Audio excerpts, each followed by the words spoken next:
Welcome to today's author. This is a show designed to introduce you to some of the local authors, and maybe even beyond, about some of the things that they craft, some of the stories they write, maybe some of the advice they give. Today, we're privileged to be speaking with a gentleman who has nearly 4 decades of experience when it comes to the entertainment industry, as well as operations in several retail and service-based small businesses. It's also worth noting that this gentleman started his mobile DJing in 1987. This is someone who built something called Rob Peters Entertainment, a company well known for its innovation, whether it's trivia, game shows, and then had to navigate things like COVID. I didn't know this, but there's actually a Mobile Entertainment Hall of Fame, which Rob is part of, and he's also received accolades as being the Entrepreneur of the Year. This gentleman is here to promote his new book, The Small Business CEO's Playbook.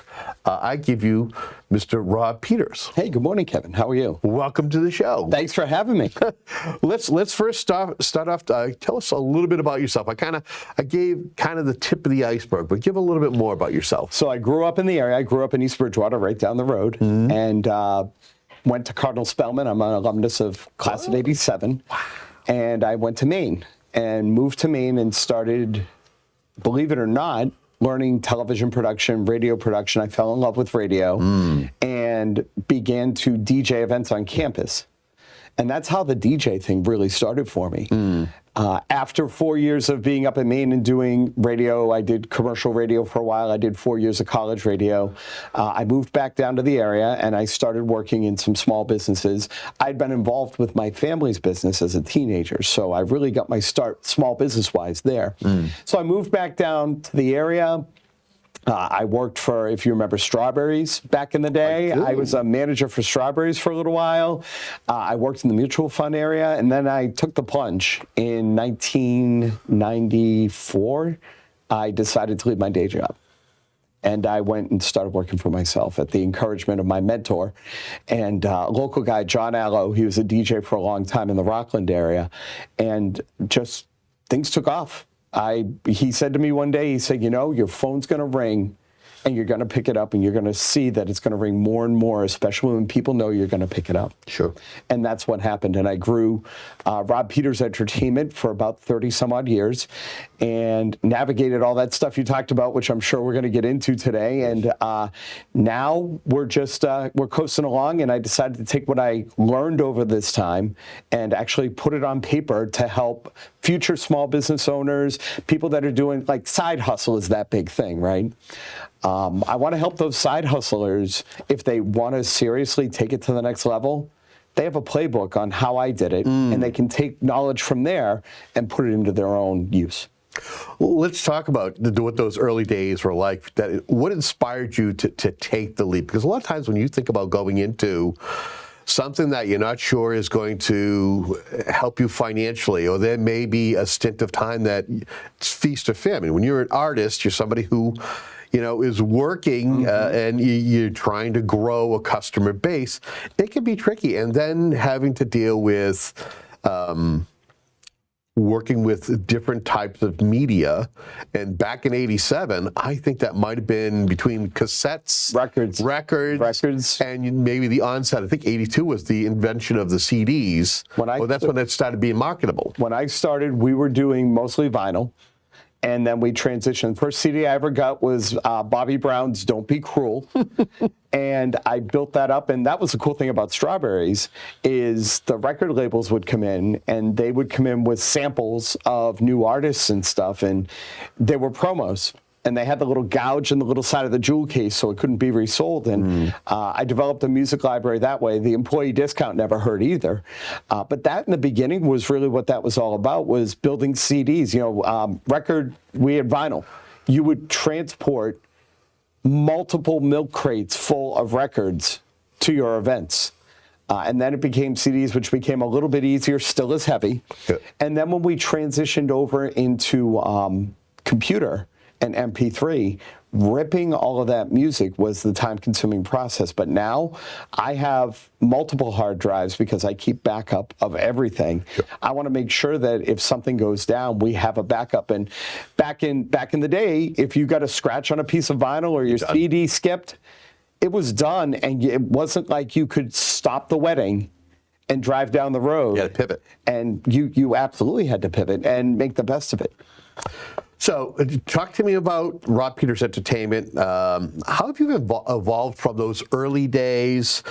And you have to be creative in order to be someone who is highly sought after. Again, some of the things you've offered over the years, trivia nights, game shows. You do corporate events. You do kids. How has your evolution come about? I learned, as I said, from John Allo. John Allo was kind of the guy I really looked up to in the area. He mentored me for a long time. We became really good friends. He was the guy, when I first went on my first couple of site tours at different venues, his stuff was always there, and he had a really polished brochure, and he had a really cool business card with his picture on it. I thought that was the end-all, be-all. And I discovered through talking to him that he wanted himself to stand out, which I think he checked that box off pretty well. The next thing for me was I didn't want to be doing what every other DJ still does. Mm-hmm. Most DJ companies, if you pop by their website, they promote weddings, bar and bat mitzvahs, corporate events, and private parties. And that was the mantra back then. That's what you did. What we wound up doing over the years was trying to find things that most DJs won't do. Most DJs won't go out to a daycare for an hour and do a bubble party for kids ages 3 to 7. We did. That was partly John's beginning with me and mentoring a little bit more. When he was getting into his later years before he passed, he had some health problems and couldn't go out and do these shows anymore. He transitioned that business over to me and thought I would be a good fit at it. I didn't know anything about it. My first gig was literally trying to figure out how a $2 bubble sort opened up to make this giant bubble for kids, right? But it was trying to do things that most DJs aren't going to go do. You can't find live game shows with the buzzers and the cheesy hosts and all that other stuff from every DJ company out there. They probably know who to get it from. A lot of them in the area know that I do it. But we wanted to set ourselves apart in the people that do things different. Prime example, tonight. We're doing an event tonight at a country club in Sharon, and it is an animated horse racing event. Now, due to legal laws, we can't let them legally bet cash, but everybody who walks in with funny money, and they get to bet on horses, and these horses are all taped. It's animation. And they get to bet on their horse, and they win more fun money that they can use for prizes at the event. There aren't too many companies that do that. No. They sought us out. They found us online. We were really creative with that SEO thing, which is good. And we wound up just, we got a phone call from the country club. They're like, we're having a members night tonight. We would love to have you. And the cool thing about that whole equation, Kevin, money becomes no object. Back in the wedding days, and still today, I get a call for a wedding. I charge about $3,000 to go do a wedding if I get called. And a lot of times I hear, well, I can find somebody for $500. That's great. You get what you pay for. You get what you pay for. More importantly, if money's where you're at, that's where you want to be. For me, when somebody calls for a horse racing event or a live game show, we could scale based on certain budgets, but we don't have to hear, oh, I can get somebody to do that for $500. The game show podiums we own cost thousands of dollars. We've made that investment. So that's been the evolution for us. Along the way, we dabbled in some things. During the pandemic, we had to survive. And we survived by opening a hot dog business, of all things. We bought a hot dog cart. We sold on Route 1 in Norwood, in the Norwood-Walpole area. And we networked with a place that had ice cream. Oh. And we were set up on Route 1 right south of the Auto Mile. We would do hot dogs. People would come in on the nice days, that like what we're having lately, and they would get their lunch. They would eat their lunch and then go over and get an ice cream. And it was ideal because you had all those car guys. You had all those salespeople taking people out for test drives, and you had the mechanics coming in. I used to have service manager who would drive a test drive if he saw my name on the marquee that morning to make sure I was there and make sure I was set up. And he would send all of his guys down for lunch. It was great, but wasn't the pivot I expected. But it was a fun way to get through the pandemic. And we actually combined businesses. We did music bingo for senior centers, where we'd do a lunch. We would do a hot dog lunch. We had all of our licensing. And we would set up a DJ system with one of those little FM transmitters, the ones that a lot of churches used during the pandemic to be able to do service so you could sit in your car. I want to say that the out in Mendon, the old drive-in, they actually use something similar. They use something on a bigger scale. Ironically, one of our clients, we do a lot of stuff with the Endelmans for photo booth, and we've done some stuff over the drive-in, which is really neat. Again, big fish stories that I could talk about, but the one thing that we found was the senior community wasn't getting out of the house. And we were talking to people like Councils on Aging, and they said, we need something. And I thought, oldies music bingo, oldies music bingo, and a free lunch in a parking lot. That's a winner. And that seniors would come out and we would deliver, we'd mask up and glove up and we would deliver the lunch. And if they got bingo, they beeped their horn, which was really neat. We did trivia parking lot parties down at the Kingston Collection. We rented out a parking lot because you couldn't go into the mall. And we set up a trivia event where you could play the trivia that we do on our smartphones, that we do in bars and restaurants all throughout the area. And we had a couple of food trucks come in. We had our stuff there. And we threw this huge event. We had about 80 teams come down and play trivia with us. So we pivoted from that traditional model way back when that John taught me and decided to go with things that just made us stand out. If we had time, I would, and this because it's a half hour show, I would also mention about you taking a chance and being the on-air personality, being the personality at the Brockton Rocks games for, was it a couple seasons? We did one season. You did one season, but you wanting to do something for, an event or an organization that could host up to 5,000 people for games is a heck of a leap, but it's a conversation for another day. I'll give you this when it comes to that topic, though. It helped us focus more on the experience for the people that were hiring us and their guests. That was a big lesson for us, being able to feed off that energy. You have authored, we're here to talk about one book. You've authored two books, but we're here to talk about the Small Business CEO's Playbook. Tell me the motivation behind writing it. So it happened by accident. I was out with some friends one night, and we were talking about people who we knew who wrote books.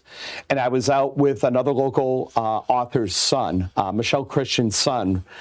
Michelle's from Abington. She's written a couple of books. Aaron Christian. Yep. I was out with Aaron Christian, and we were talking because her mom and I were friends and knew each other, and we were just talking about the book amongst a group of people. And I just blurted out, and again, I'm out with friends. I blurted out, I wrote a book.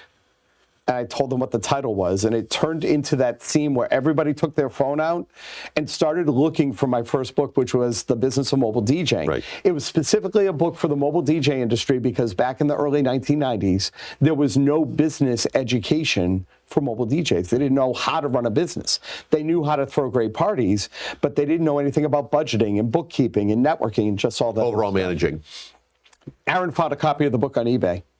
For $5. I got gypped out of a royalty, but he made it up for it in breakfast and things like that. So Aaron gets a copy of the book and reads it and says, this stuff is really still relevant. Flash forward to about a year ago, Aaron and I are on a trip. We work together with Scouting America. Yeah. We're on this really cool trip. We're in New Mexico, and the course is about networking.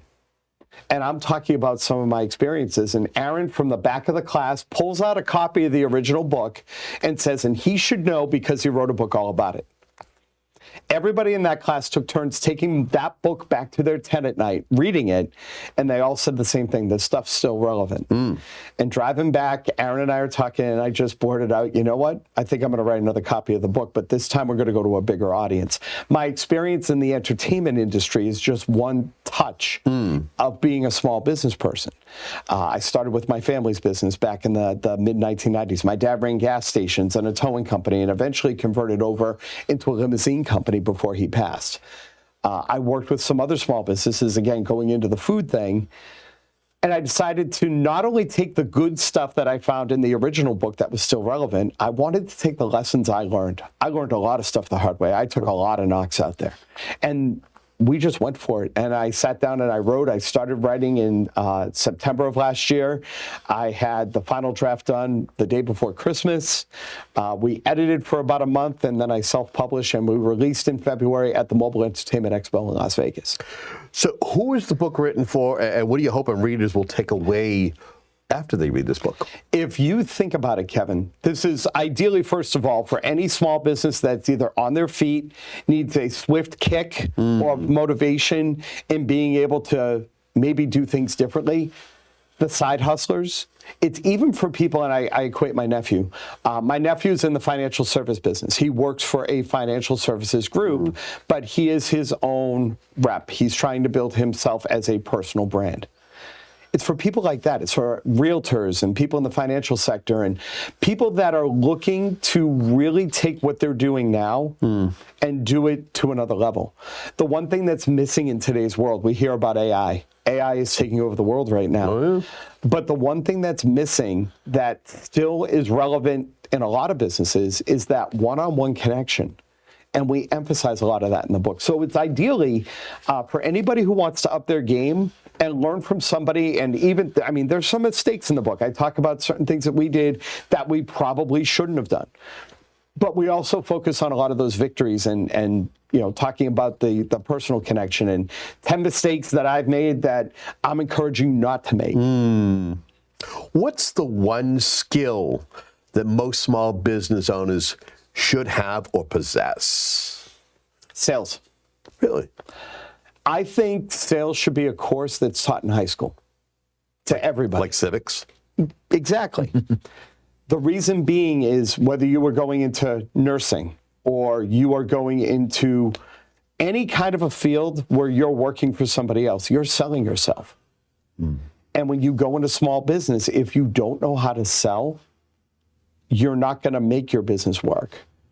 And sales is so important. And I think you can listen to guys like Zig Ziglar and a lot of those courses that are out there, but I think when you find a coachable product, I took Sandler Sales and I thought it was great because I got to work with an instructor one-on-one. We got to take my personal situations and I learned how to make them better. And I learned how to get personal with my clients, which is something you that have to. You absolutely have to. I think there's a couple of keys. If I can just interject, you tell me if I'm right or wrong.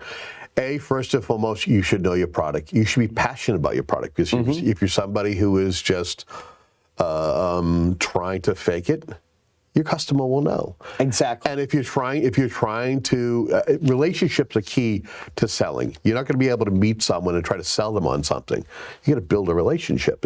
Am I right? That's really important. The relationship part, I learned this from another one of my mentors years ago. First time I ever met him, I said, what's the key to being a good DJ business owner? He said, it's not about the gig. It's not about the wedding. It's about the relationship you develop. The one thing I'm really fortunate about, and I talk about this in the book, is the majority of the business we get now is one of three things. It's either repeat business, a referral from a client, or on a very smaller scale, it's people who find us on the web that are looking for that something different. The majority of it are those first two things. We've developed a repeat business. I mean, think about it. The saying goes, it costs you more to actually bring in new business. If you have a repeat business cycle, it's easier. And the second one, when somebody says, you got to book Rob, he did my wedding and it was incredible, there is so much mileage in that from a friend. Word of mouth. Or a trusted person you know. Yeah, you just said the word, trust. That's exactly what building a relationship is, trust. There's trust there. We haven't mentioned this, but you're a coach and you're a speaker among helping other entrepreneurs. What's the most common challenge you see small business CEOs facing as of today? There's a couple of things. We talked about AI. And AI, a lot of small business owners are worried about where AI is going to take them. If you learn AI and learn how to embrace it and use it as a tool in the toolbox, nothing's going to take away that personal connection. AI can't do that. I think that's part of it, but I also think with a lot of small business owners, they get into it because they're passionate about the product, or they're passionate about the dream. I'm going to run my own business. I'm going to say who, I'm going to say when. I'm going to do my own thing. I'm going to charge whatever I want. But they forget about the essentials of being in business, and that is having a plan, having a strategy, understanding that you just can't fake it till you make it. So you're basically saying that this structure is important. Exactly. They got to have leadership is key. Why do you feel those are so critical? You don't survive any other way. You really don't. Because, as you said before, people see right through. If they don't see that you're strong and you're convicted to what you're doing, they're going to go find somebody who is, if that's really what's important to them. When you think about the event world, people want their events to be the best. And if they don't believe that from you and you're not presenting it that way, they're not going to buy from you. If you get them to trust you and like you, you're going to win. That's really what it comes down to. Okay. Let's talk about trends. What are you seeing right now when it comes to entertainment or small business space that entrepreneurs should be watching other than AI? So many things. We'll talk about entertainment because entertainment is really easy right now. We're seeing a lot of flash in the mobile entertainment world right now. I'm finding the days of us asking for a table are pretty much over because a lot of people are making their setup a lot more presentable. Putting a DJ behind a table in a corner just is not something that is happening now. There are these really cool stands that have come out and things like that, where the DJ becomes part of the whole experience for the guests. And I think that oftentimes gets overlooked. For me, I prefer to be that guy, which is why we focus more on things where, like a game show, we're not going to put something up where everybody can see my technician pushing buttons. It'd be kind of like if we did this show from your control room and your producer was behind us doing all this stuff. But I also think, too, it's a new wave of people coming into this industry. And that's the other, when I talk about the speaking and the coaching, watching a new wave of small business owners, and even in the event field, people in the DJ industry coming in, they're very green. And I remember I watched some of them sit down and hear me speak, and I watched them take notes feverishly, and I remember being that guy. I remember sitting there going, I want to be where that guy is someday. And it still is a little weird to me that I'm that guy that they're looking up to now, when I have mentors and people that I heard speak for years, and I'm like, I want to get my referral rate to 85%. And it was way back when. But I think the big thing is every business, Kevin, is different. So the trends are obviously going to be different. And I think staying within your niche is something that's really important too. Think about your car. There's plenty of repair shops around. But when you need a transmission fix, are you taking it to the same guy that does your brakes, or are you taking it to a transmission shop? And I think you're going to see that more and more now, where people are going to be specialized with that. And even we've done it. It's been easy for us to do it because we had the infrastructure all along. But I think you're going to see people that specialize a lot more. If you look at lawyers, there are lawyers who specialize in accidents and class action lawsuits, and lawyers, and they're all segregated into those fields because that's what they specialize in. And I think that's what the public wants. They don't want somebody, they don't mind somebody, that's probably a better way to put it. They don't mind somebody who is a jack of all trades and master of none, but when they really need that, they're going to go to the specialized person. One of the things we talk about in the book is 10 unbreakable rules for small business success. And one of them is if you need professional advice, ask a professional. And when you need professional advice about your transmission, and we'll use that again as an example, those transmission guys, and I know a few of them in the area, they know their stuff. Yep. They get paid well for it, and it all works out in the end. I had a problem with my truck. I took it to not my regular mechanic. I took it to the transmission guy, and he said, we can do this. And sure enough, my truck runs great now. I don't want to discredit my regular mechanic, but I felt because of the delicacy of something that important, their specialty, I didn't want to mess around with it. We have less than 5 minutes left in our segment. It's interesting because your last statement is kind of a segue, and that is, what was the one piece of advice that you were given when you first started out? Maybe it's something that still stays with you, and if there's a piece of advice that you can bestow to our viewers and that you may have in the book, what is that? There's a bunch of stuff in the book, so okay. I got to go there. But Pick carefully. And it's funny because I don't want to give one of my own because there's a lot of that in there. But it's one that comes, if you remember, we were talking a few minutes ago about one of my mentors. The first time I met him, I asked him the key to success. He always used to tell me, you cannot control what others say, do, or think about you. And I think that applies to business because we live in that world now where it's very easy for someone to pick up their phone, their tablet, or their computer and talk good about you or talk bad about you, whether it's a review or jumping into a Facebook community group, whatever that looks like. You can't control that. You might be able to control how you respond to it. And that's one of the things I think I'll put out there is if you're handling that stuff and you see somebody who's putting up a review, if it's a good review, thank them publicly for that review. Show that you're an engaged business owner. If you are not that, if it's not a favorable review, acknowledge that you see the review and then take it offline. But you can't control what other people say, do, or think. And if you get wrapped up in that, that's kind of a recipe for failure because you're going to be too caught up in trying to fix things that can't be fixed. Final question as we wrap up Sure. here. If folks want to be able to purchase your book, how can they do that? Real easy. robpeters.biz is the website. It's on there. There's some testimonials there. And actually for your viewers, if they use the promo code HUSTLE10, there's a little bit of a savings on it for them. Very nice. And I'll even autograph. We're in the first 100 copies. Again, when you self-publish and you're doing a lot of organic marketing, it's not like you're selling thousands of copies right out of the gate. I've been doing a lot of interviews with great interviewers and doing TV and radio and podcasts. The speaking stuff is where you really blast out a lot of books, and that's on the verge for next year. But if they go online, I'll autograph every copy. Excellent. Well, I want to thank you so much for being my guest. Thank you for having me. You got it. And we want to thank you for tuning in to a show like today's author. Again, the idea is just to spread the word about some of the great work that's being done and some of the great advice that's being given, especially this book, The Small Business CEO's Playbook by Mr. Rob Peters. Until our next conversation, have yourself a great day.